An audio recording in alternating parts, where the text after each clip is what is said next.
Welcome back, ladies and gentlemen, to yet another episode of Cricket Mehfil. I'm your host, Behram Kazi, and today we will be previewing the upcoming two-match test series that is to be played between Pakistan and Sri Lanka. I have a very special guest with me over here today. He is a cricket commentator for the BBC Test Match Special, and surely you must have caught him in action covering the English summer on TV, Mr. Atif Nawaz. Thank you so much, Atif Bhai, for taking out the time. It's an absolute pleasure to have you on our show. Oh, it's my pleasure. Thank you so much, Behram, for having me. I've enjoyed watching previous episodes of this as well, so it's nice to be on one. Yeah, and we love to have you over here. So let's talk about the series now. Of course, a very big series in the context of the World Test Championship for both teams. And when you think about touring Sri Lanka, Atif Bhai, you think about the spin challenge. It's usually spin to win over there, and the wickets will be tailored as such as well. And this is a Sri Lankan team that's on a bit of a resurgent path themselves. They've found some form, they're high on spirits, and the morale is just really peaking after beating Australia in that final test match at Galle, same venue they play Pakistan in the first test. So this isn't going to be straightforward for Pakistan at all, is it? No, it's going to be a big challenge for Pakistan. Sri Lanka, I think sometimes in the subcontinent, people kind of forget about Sri Lanka a little bit. They think about, the big teams, for want of a better word. They'll think about England, India. They'll think, it's because I've got England, India on my mind right now. But they'll think about India. They'll think about, Pakistan. But Sri Lanka kind of get left out there. But at home, they can be, as you say, absolutely lethal. So impressive in the way that they dispatched Australia by an innings, the same Australia team that beat Pakistan a little bit earlier this summer. So, I guess it was spring. But yeah, it's going to be a very difficult series for Pakistan.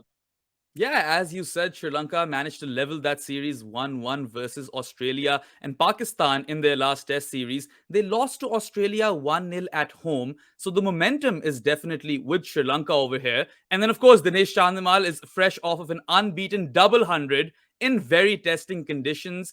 And if you roll back the years, sure, Pakistan beat Sri Lanka 1-0 when they toured Pakistan, but those wickets were very different.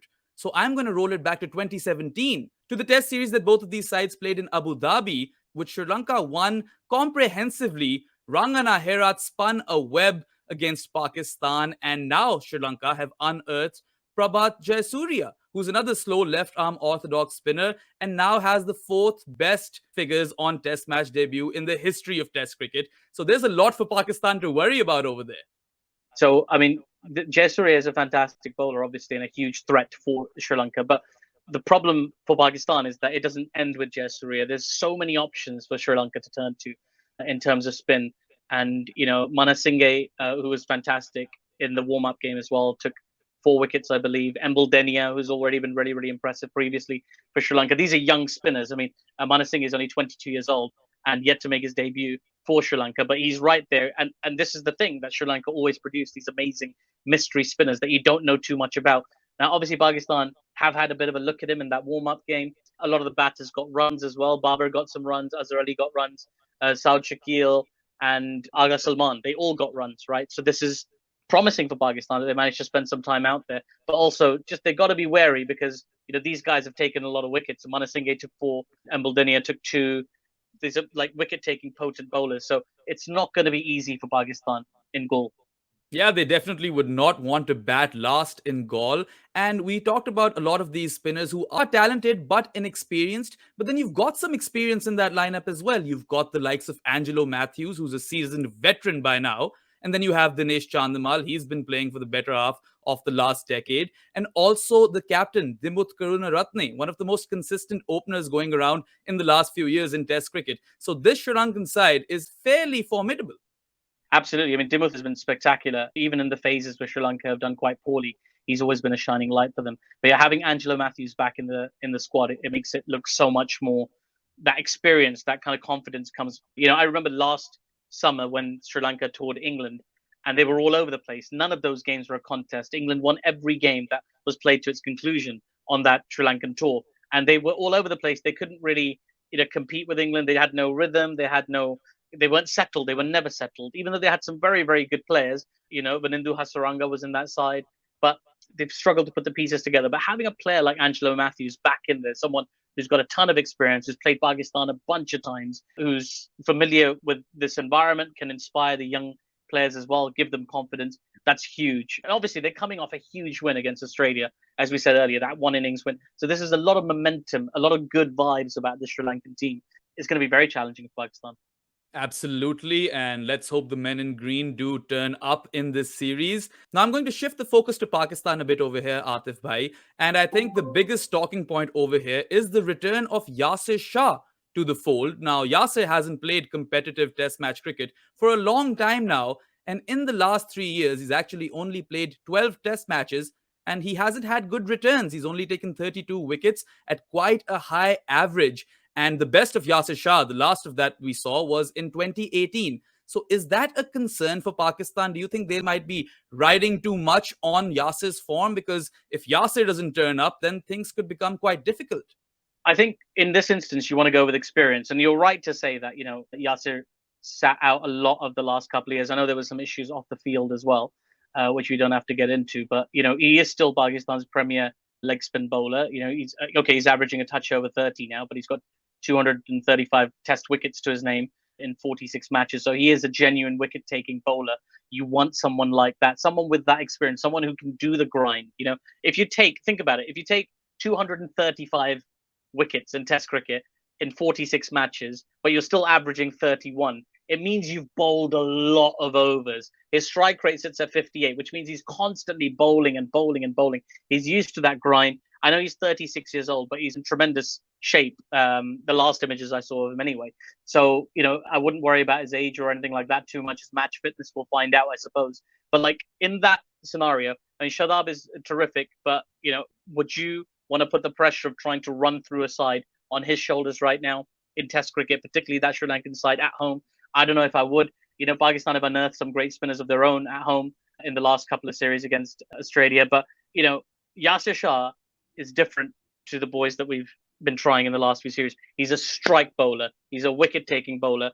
And I feel like you need that as well. Because a bowler like Yasir Shah, he's not just his stats. He's not just the wickets that he takes. It's the aura of a Yasir Shah. Any bowler that's taken 200-plus test wickets carries with them an aura that is greater than promising new bowler that's taken like 10, 15, 20 wickets in 10 matches, whatever it is, right? Like, I think you need that heavy element that Yasir brings. So I think it's a shrewd call-up. And again, we'll find out. He might go for 200 runs in the first test match, and you'll look at me and say, Atif Bhai, what were you saying? But I think it's a good move, personally.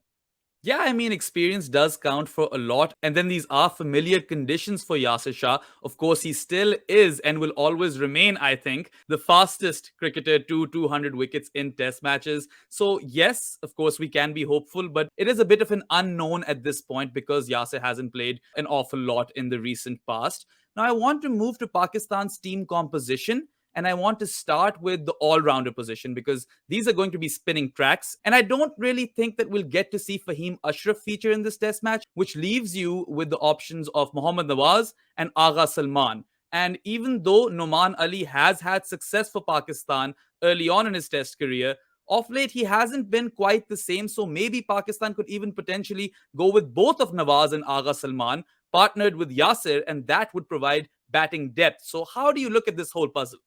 It is a puzzle, and the thing is, whichever way they go, they're going to get criticized for it. The selectors, it's very hard to land on the perfect 11 for this. Again, if we go back to the warm-up game that took place, they tried out all their combinations. I mean, Shaheen was there; he bowled 8 overs. I don't know why you are testing out Shaheen in this game. Maybe you just want to give him some overs, but he's obviously going to play the game. You'll probably have Hassan Ali in there as well. So, Noman bowled 14 overs without taking a wicket in that warm-up game. Agha Salman managed to get one for 50 in his 9 overs. Yasir Shah got 1 for 67 in his 17 overs. And Mohammad Nawaz, who was the standout, really, got 2 for 24 from his 10. And of course, when you speak to these players or when you hear from them in press conferences and media packages and social media and whatever it is they're doing, they always speak with such fondness of Mohammad Nawaz. They all adore this guy. And he's shown glimpses of what he's able to do. And he's a very, very talented player. Obviously offers you tremendous value with the bat. I would argue significantly better value than Noman. Agha, theoretically, is going to offer you value with the bat, but you don't know that. I think certainly in the first test match, it's only a 2-test series as well. So you want to make sure of going into it as strong as possible. For me, Mohammad Nawaz is the dead cert pick. Agha and Noman, it's a bit of a shootout. I'd still be going Yasir. But I think if you've got Yasir and you got Mohammad Nawaz, that might be enough, unless you play Agha as your sort of kind of 50-50 option. Do you know what I mean? Yeah, absolutely. And I mean, even though Agha Salman has performed year in, year out in domestic cricket and definitely deserves his place in the squad, it is a bit of a gamble to go with him in the first test. But if I do see that happen, I won't be too displeased because it does make sense from a combination perspective. But I guess that's just going to be a gamble that Pakistan will have to take. They will have to tap into their imagination, Babar Azam and Saqlain Mushtaq in particular. And going to the batting now, Pakistan's test squad, there's not a lot of chopping and changing in there. They play fairly consistent 11s because they don't get to play a lot of test cricket. So I don't expect to see any changes in the batting order. But you can't help but make the case for Shan Masood, can't you? Because he's had just a stellar season in his first ever season in county cricket, even led Derbyshire in the limited overs leg of the county circuit. And he's just been phenomenal with the bat. He's oozing class and runs at the same time. He's broken records in the county championship and he's gotten success in Sri Lanka before. If you go all the way back to 2015, when Yeah. Pakistan won a series in Sri Lanka 2-1, he was the batsman who stood there with Yunus Khan and they chased down that total of 370 plus. So Shan Masood definitely is knocking on the door. But then who would he replace? Your openers are doing well. He could potentially replace Azhar Ali, but you've got Azhar's experience and Azhar has gotten runs in the warm-up game. So it's quite a conundrum. It is like Shan is playing some of the best cricket of his career at the moment. I've had a chance to watch him live. I went to watch the Birmingham Bears and Derbyshire game in the T20 Blast, and he was terrific, as we've come to expect of him in England. I mean, he was playing in invincibility mode here. And it's interesting that the minute he left, they lost their quarter-final Derbyshire and didn't make it to finals day, which I'm sure he would have been upset about. But it is a difficult one because, look, Abdullah Shafiq is your long-term investment, right? So he's the guy that you're thinking is going to lead your at least your red ball batting lineup in the foreseeable future. Imam ul Haq has played a sterling series of white ball cricket against Australia, currently sitting at number 2 in the world rankings, only behind Babar. So, it seems like you can't really drop him. Azhar Ali is your most experienced player. You almost have to play. Also, Azhar Ali plays like 3 games a year at the moment, right? Azhar Ali's got a lot of space. This is one of the few times he gets to play. So you got to let him play. I mean, I'm being facetious, but obviously he's your test match specialist. So you got to play him. Babar Azam is Babar Azam. You can't drop him. And then you get down to the likes of sort of Fawad and Rizwan and these guys. I know they tried Shan in that number 7 position, I think it was in the warm-up game, or maybe they played him lower down the order. The number 7 position is usually, you often see opening batters there. I mean, less so now that England and Baz McCullum are kind of reinventing Test cricket. But the idea was that your number 7 would be the guy that would face the second new ball. So you often find an opening batter at number 7. I don't know if that's where I want to see Shan. I don't want to see him at number 7. It's nice for Pakistan to have this problem, to be honest with you, because it's a problem that really burdens India more than Pakistan these days, the kind of depth of talent and the various options for different positions, all of whom are very credible. And whatever you choose, somebody's going to argue with you. What I'd like to see is, what I'd settle for is Shan not playing the first, but playing the second test, particularly if Pakistan take a lead. And it's more a case of resting a player or rotating out a player rather than dropping a player to bring him in. But we'll see. It's possible Imam sits it out. It's possible Abdullah Shafiq sits it out. We don't know. But really, it's just the 2 of them who would have to sit it out. You don't really want a third opening batter at number 3. Like, Shan's got to be 1 or 2. Playing him at 3 or 7 for me doesn't work, despite the second new ball. Fair enough. And I think I would go as far as playing Shan at 3 because he was successful at number 3 versus South Africa when Pakistan toured South Africa all those years ago. But then again, it is a really hard call. And I mean, Babar Azam and Saqlain Mushtaq are going to be scratching their heads when they are going to be jotting down that playing 11. But let's hope Pakistan figure that winning combination. And now I just want to talk about the World Test Championship at large. And Pakistan actually had quite a favorable draw at the start of this World Test Championship cycle, but they haven't quite capitalized on that. They lost a test match versus the West Indies in Jamaica, one that they should have been victorious in. And then we did not expect Pakistan to lose the home series versus Australia. So that is a massive dent towards their chances of making the final. But all is not lost. They still have 7 test matches to go. And if they win, I believe, 6 of those 7 test matches, then they can definitely make that final. But then again, Sri Lanka are above Pakistan in the table. They're at number 3, Pakistan at number 4. So they will back themselves to kind of at least win this series and then see where they stand in a bid to make that final themselves. So it's quite a massive series for both these sides in that context. And do you think the pressure will definitely be on since the stakes are so high? Yeah, I think there'll definitely be pressure. It might be one of those series. Like, see, this is the thing about red ball cricket in Pakistan. It's not as heavily scrutinized as white ball cricket is because, let's be frank, the money is in white ball cricket. So there's bigger audiences, there's more journalistic coverage. I'm not saying this is right or wrong. I'm just saying this is the way it is. So I feel like that maybe it takes a bit of the edge off Pakistan in red ball cricket because they know that they're not going to get that intense, heavy scrutiny that they get in white ball cricket, which, in some ways should be greater excused from scrutiny. But anyway, I mean, beside the point, you're right. If they win 6 of their 7, they go through. They've got games to play against England, which are going to be very, very challenging. I mean, to try and win 3-0 against England is, like that's a bit of a challenge, right? I personally can't see it, right? I can't see Pakistan winning 3-0 against England, even in their home conditions. England, particularly in Test cricket, have been so strong recently against New Zealand, against India. Those are all their home conditions. But you expect that England team to come quite hard at Pakistan. Even if Pakistan take a lead, you expect England to come back quite hard. So if they want any hope of qualifying for the Test Championship final, the truth is they have to win these 2 games. If they can win these 2 games away from home against Sri Lanka, which is easier said than done, then they're kind of worthy. Then at that point, this team is worthy of they should play in that final. They could supersede South Africa, who I believe are at the top, and Australia, who are in second place. So they could supersede both of them if they play that standard of cricket. But right now, I think they've got to really break things down and think a little bit more cerebrally. First things first, go into this first test, find a good combination, win this test, and then look at what we do differently for the next one, if anything at all. It's a huge challenge in and of itself. And with like a tournament with the 2-year cycle of the World Test Championship, you can get carried away thinking about, okay, लेकिन ये भी आनी है और there's that coming और फिर उसके साथ खेलना है और फिर इसके साथ ये करना उसको रखना है इसको that you get really carried away in long-term visions. Like Brendan McCullum, one of the things I admire the most about his coaching style and his leadership ethos is that he wants to win every game as coach of that men's test team. He wants to win every single game. He focuses on every single game specifically. It's not about building to the ashes. It's not about building to anything. It's always about winning the game that's in front of you. And I love that because historically in England, it's always like, oh, this series is like fine. It's build up to the ashes. Let's try so-and-so before the ashes or this. Like, no. And I think Pakistan should approach this series the same way. Win every single game. And then if you end up in the final of the World Test Championship, wonderful. If you don't, it's not the end of the world. We tried hard to win every single game. That's what you want from the team.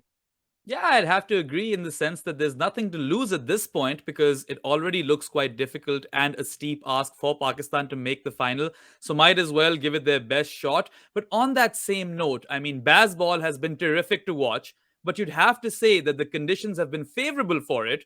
And Pakistan, or any team for that matter, might not be able to emulate that same sort of approach in Asian conditions, particularly in Sri Lanka, where you'd expect the ball to start turning, maybe even on day 2. Oh yeah, I don't recommend anybody play Bazball in and he hates that, by the way. I asked him, I was Yeah. like, well, you like Bazball? He said, I hate that phrase. So I try not to use it. But just that aggressive style of play, that dictating the pace of the game.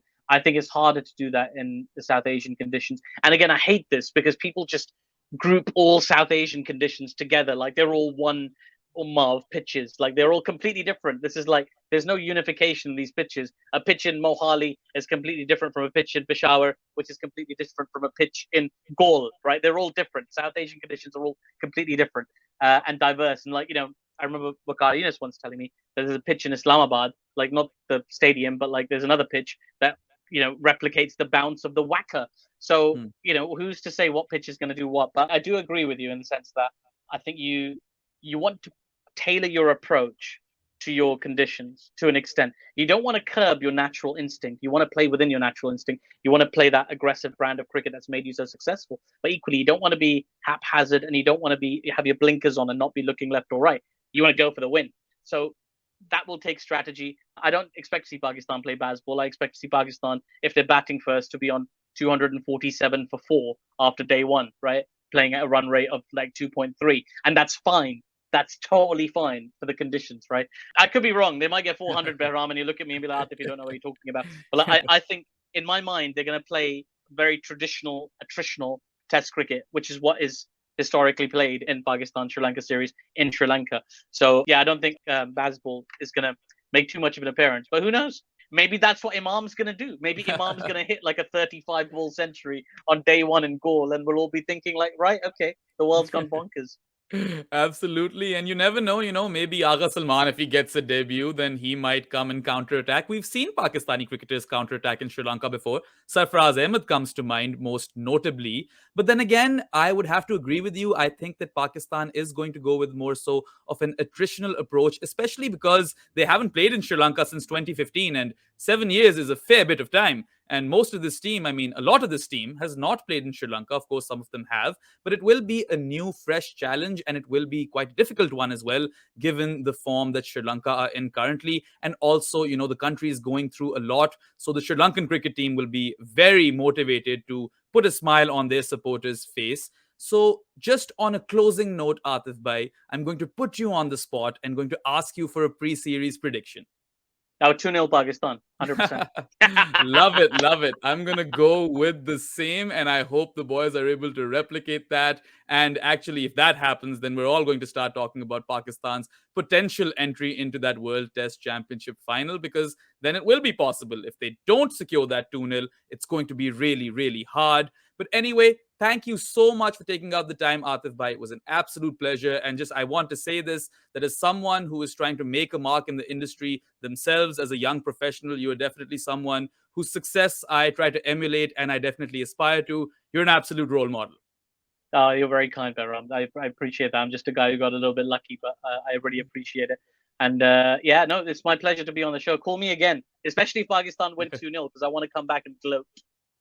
I will for sure. And that's a wrap for this episode of Cricket Mehfil, everyone. I hope you enjoyed. If you did, do hit that like button, subscribe to our channel, do watch all of our content. We are trying to change the landscape of cricket coverage in Pakistan. We're trying to step away from the sensationalism, and we're trying to do our journalism sincerely. So do follow us, do support our cause, and we'll be back with you soon enough with another episode. That's all for now. Goodbye. Shot और catch out हो गए